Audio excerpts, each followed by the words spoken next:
Pakistan stock market की बात करें, जहां उतार चढ़ाव के बाद मुस्बत जोन में वो बंद हुई है और आपको बताएं कि 100 इंडेक्स 609 पॉइंट से बढ़कर 1,13,200 की नफसियाती हद पर बंद हुआ। इसी से मुतालिक मजीद मालूमात हासिल करेंगे। नुमाइंदा दुनिया न्यूज़ हमजा गिलानी कराची से हमारे साथ मौजूद होंगे। जी हमजा, क्या आज सूरत हाल देखी गई मार्केट की? जो बिल्कुल वोल्टाइल सेशंस रहे। आज उतार चढ़ाव का शिकार रही मार्केट। आगाज़ ग्रीन जोन के साथ हुआ था 1,13,000 की नफसाती हद पे। फिर मार्केट के अंदर हमने करेक्शन देखी और अनवेट इंडेक्स 1,13,000 की नफसाती हद से गिरकर 1,12,000 की नफसाती हद पर ट्रेड हुआ। उसके बाद फिर कम बैक किया मार्केट ने।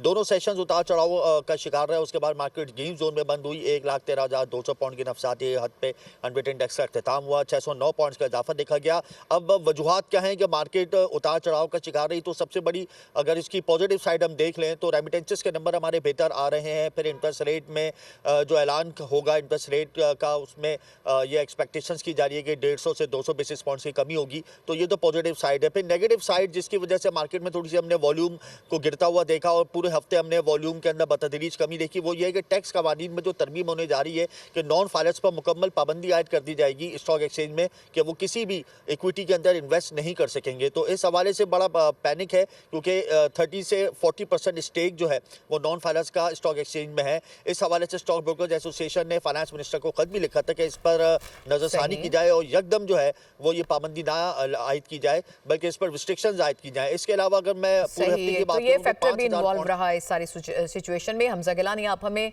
सूरत हाल से अपडेट कर रहे थे, आपका बहुत शुक्रिया।